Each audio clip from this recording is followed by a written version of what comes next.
पुराने समय के लोग थे, उनकी ताकत बढ़ाने की एक प्राकृतिक विधि थी। वह व्यायाम कम समय तक करते थे, लेकिन मन को पूरी तरह से एकाग्र करके व्यायाम करते थे।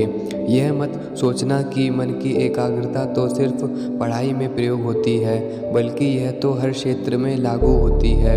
कोई गायक बन गया है तो वह मन की एकाग्रता की वजह से ही बना है। कोई बड़ा बिजनेसमैन बना है तो वह भी मन की एकाग्रता की वजह से ही बना है। अतः शक्तिशाली मांसपेशियों के विकास के लिए मन की एकाग्रता अति आवश्यक है। पहले के समय के स्ट्रॉन्गमैन अपनी मांसपेशियों को इतना शक्तिशाली बना लेते थे कि फिर उन मांसपेशियों में थकावट रहती ही नहीं थी। और सबसे महत्वपूर्ण बात तो यह थी कि वो व्यायाम के साथ सांस को इस प्रकार से विधि पूर्वक ग्रहण करते थे कि फेफड़ों की क्षमता कई गुना बढ़ जाती थी।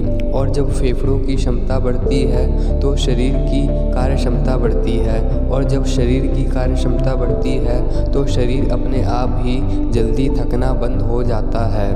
तो मित्रों, अब आप समझ गए होंगे कि पुराने समय के लोग इतने शक्तिशाली कैसे बने। तो चलिए अब बात करते हैं भारत के शक्तिशाली लोगों की। तो इसमें दो तरह के शक्तिशाली पुरुष शामिल थे। एक तो वो जो कुश्ती और अखाड़ा आदि खेला करते थे, जैसे कि दारा सिंह, टाइगर जोगिंदर सिंह और गामा पहलवान आदि। तो ये सब एक अलग क्षेत्र के पहलवान थे और इनकी ताकत साधारण लोगों से अधिक थी। और रही बात इनकी डाइट की, तो वह डाइट खूब खाया करते थे। इसके पीछे की दो वजह थी। पहली ये कि ये जितना अधिक व्यायाम करते थे उतना अधिक भोजन खाया करते थे, और दूसरी बड़ी वजह ये कि ये पहलवान व्यायाम ही ऐसा करते थे जिससे प्राप्त होने वाली ताकत कुश्ती और अखाड़े के क्षेत्र में काफ़ी होती थी।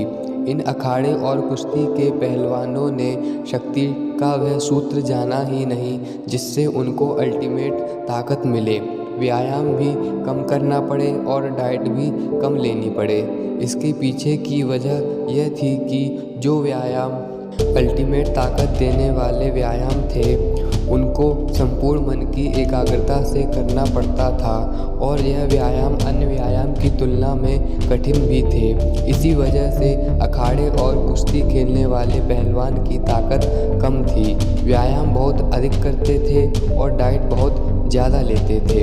अब बात करते हैं दूसरे प्रकार के शक्तिशाली लोगों की, जो बहुत अधिक शक्तिशाली बने और उनके व्यायाम भी कोई अधिक थकाने वाले नहीं होते थे, और उनकी डाइट भी साधारण लोगों के जैसी ही होती थी। इस प्रकार के शक्तिशाली पुरुष में शामिल हैं प्रोफेसर राममूर्ति नायडू, भीम भवानी, प्रोफेसर दयाशंकर पाठक और सूर्य प्रताप आदि। ये सभी एक तरह से सुपर ह्यूमन ही थे। ये सभी महापुरुष वह व्यायाम जो इनको महामानव बनाने वाले थे। ये व्यायाम कठिन तो थे, लेकिन दृढ़ इच्छा शक्ति की सहायता से इस व्यायाम को किया जाता था और अद्भुत ताकत हासिल की जाती थी। इस व्यायाम से इतनी ज़्यादा ताकत आ जाती थी कि एक सांड को भी पटक पटक कर परास्त किया जा सकता था। थकान क्या होती है यह तो इन्हें पता ही नहीं था। इनकी संपूर्ण चर्चा मैं अलग से सीरीज़ बनाकर करूँगा। इस प्रकार के श्रेणी के व्यायाम ऐसे थे कि संपूर्ण मांसपेशियों का उच्चतम विकास होता था और मांसपेशी स्टील की तरह मजबूत हो जाती थी। मैं यहाँ कोई हवा में बातें नहीं कर रहा हूँ। उस व्यायाम से ऐसी ताकत हासिल होती थी जिससे स्टील जैसी मजबूत मांसपेशियाँ प्राप्त होती थी, और उस व्यायाम से फेफड़ों की क्षमता तो इतनी अधिक बढ़ जाती थी कि एक 5000 किलो भारी हाथी को भी छाती पर 5 मिनट तक रोके रखना कोई भी बड़ी बात नहीं थी। ऐसी ताकत हासिल की जा सकती है। और रही बात डाइट की, तो इनकी डाइट सामान्य ही थी। मित्रों, क्यों अन्न के दुश्मन बनते हो? ठीक प्रकार से व्यायाम कीजिए और पूरी एकाग्रता और मन लगाकर व्यायाम कीजिए। बस इतना ही काफ़ी है।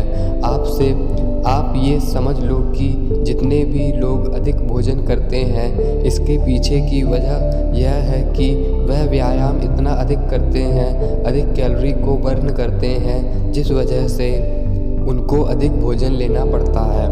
अब हम आयुर्वेद पर प्रकाश डालेंगे कि आयुर्वेद तो साफ कहता है कि भोजन उतना किया जाना चाहिए जितना कि आप ठीक प्रकार से पचा सकें, और भोजन की थाली भी ऐसी होनी चाहिए जिसमें 6 रस शामिल हों, अर्थात भोजन ऐसा किया जाना चाहिए जिसमें मीठा, नमकीन, खट्टा, कड़वा, तीखा और कसैला रस शामिल हो, क्योंकि हमारा शरीर 7 धातुओं पर टिका है, जो इस प्रकार हैं: रस, रक्त, मांस, मेद, मज्जा, अस्थि और शुक्र। इन 7 धातुओं में जब पोषण ठीक प्रकार से होता है तो शरीर निरोग, सुंदर और कांतियुक्त बनता है। आजकल का खान पान ऐसा हो गया है कि भोजन में 6 रस शामिल तो हो ही नहीं पाते हैं, 2, 3 या 4 रस ही शामिल हो पाते हैं। 6 प्रकार के रस ना मिलने पर शरीर की धातुओं पर प्रभाव यह पड़ेगा कि शरीर की रस धातु ठीक प्रकार से नहीं बन पाएगी। रस धातु ही शरीर की कांति का कारण होती है, और जब रस धातु ठीक से नहीं बन पाएगी तो फिर रक्त धातु ठीक से नहीं बन पाएगी, और फिर रक्त से मांस धातु ठीक से नहीं बन पाएगी। इस प्रकार यह कमी शुक्र धातु तक जाएगी। मैंने पहले आपको बताया था कि भोजन से ताकत कैसे बनती है, इसके बारे में मैं चर्चा करूँगा।